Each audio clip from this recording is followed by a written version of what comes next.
Hello everyone, and this one I call positive thinking. Why to be careful about positive thinking? Let's put it another way. Positive thinking, how positive thinking can be harmful. Why positive thinking to excess can be dangerous. The limitations of positive thinking. Now, I'm staying in this wonderful house in the Alps with my mum, and Alexandra is our hostess.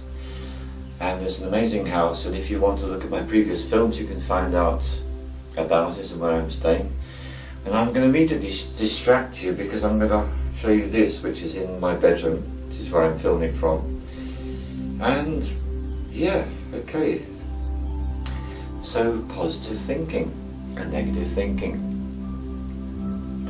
There was a book that became very popular around about 10 years ago, and I won't tell you its name because it's a secret.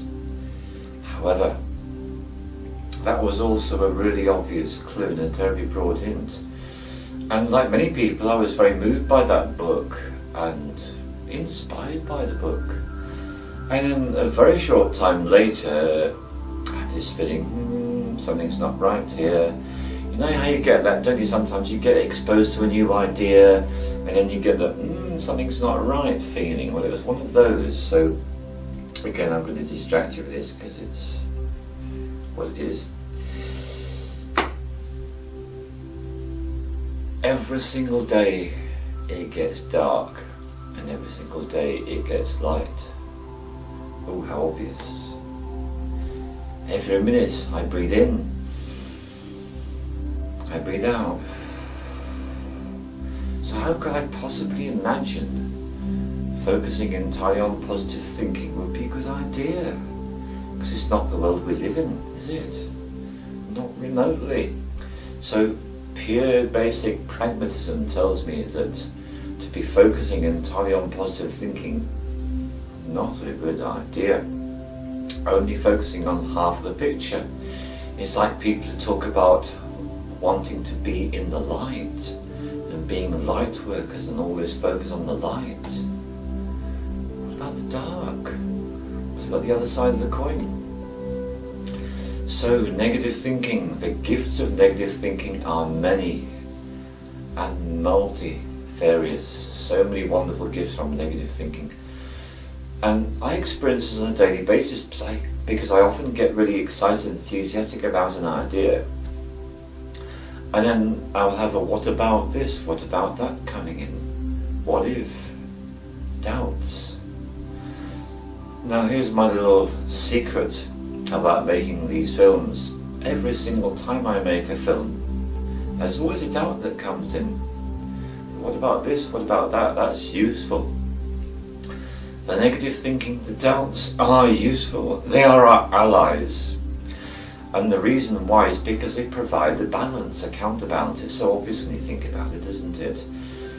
And if you watch and observe people who are proponents of positive thinking, who are always banging on about the law of attraction, I just want to vomit when I hear that phrase because there's something about it that is so fake. Yeah, let's upset a few people, why not? The law of attraction states that all I need to do is to be really positive and keep on putting all this energy out for the things that I want, and they're going to happen. And anyone who's ever really practiced the law of attraction, one of the first things you notice about it is all the times it doesn't work. There are times it appears to work, because there are times when actually that is what you are in line for, that next thing that you're ready for, that you want, that you're feeling very positive about. Sometimes it works, but what about the times it doesn't? And then about the writer of that book, the one that's, it's a secret around that book, well, that writer wrote a sequel, and guess what happened? The sequel was much less popular than the original book, which was a secret. Now, if this person was totally embracing the law of attraction, if the law of attraction really worked, then of course the second book must have been even a bigger seller and even more popular than the first one. It wasn't. So there's a little clue about the falseness of the law of attraction. Here's another thing. Think about the people that you know that are relentlessly positive. Notice what a strain it is on them, and particularly notice around their eyes. That's where the strain shows. And when you ask, how are you? Well, I'm really great. Every single time they get asked the question, I'm really great, I'm really wonderful, life's fantastic. Fakery, it's all fakery. All they're doing is they're being in denial about the other aspects of their life.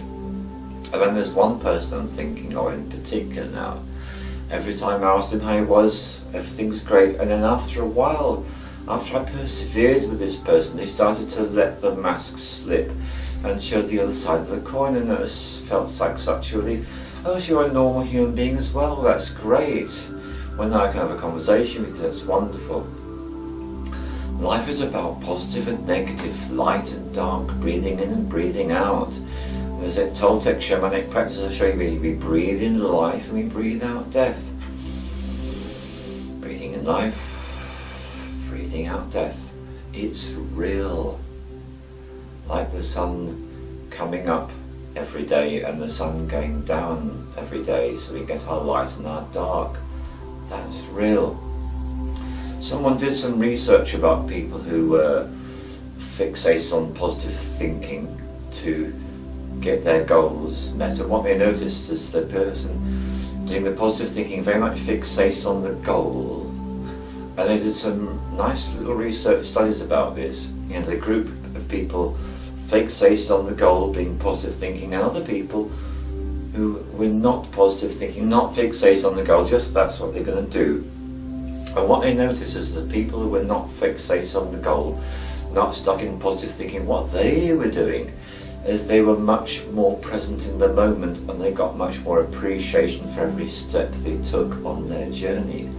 They were not so focused on the goal and more in appreciation and enjoyment of the journey. And huge surprise, better results.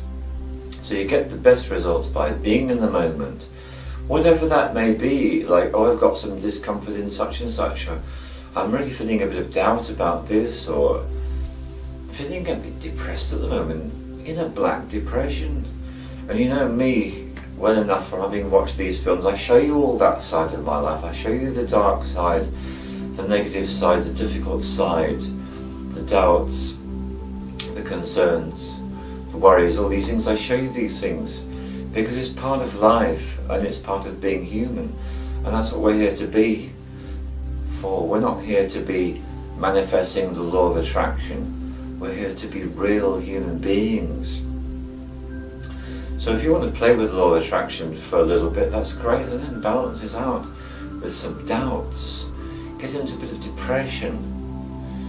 In fact, I want to share with you this wonderful person I was in a relationship with a long time ago now, called Ann Mills. She was diagnosed with a condition called hypomania, and she learned to love her depressions. The only human being I've ever known that actually said that, put those two words in the same sentence, the word love and the word depression. Yeah, she got to love her depressions because she realised they were making balance. And here's the thing, negativity, doubts, depressions, they're all a reflection of inward time, whereas this positive law of attraction being out there, that's more of a outward time. And I'm also reminded of someone who used to end all their emails with the word happiness, and I used to think fakery. Let's wish people happiness, let's wish them some sadness, let's wish them some realness, let's wish them some anxiety. And I've recently come across people posting on Facebook about the benefits of anxiety. Yeah, why not? Anxiety is another human quality. It's all about embracing every state of existence, and that's what gives us our balance. So yet again, because I can, because this is where I am, I'm going to pick this up and hold it, wave it about, look at it and appreciate its existence, being in the moment with this artifact in my hand. But certainly in my line of work, it's all about embracing everything. Embrace the positive. Embrace the idea of creating wonderful intentions, wonderful positive intentions for yourself. And then should you experience any doubts, embrace those as well. And then keep on your track of what it is that you've intended, using your unbending intent. And be in the moment and enjoy every step on your journey.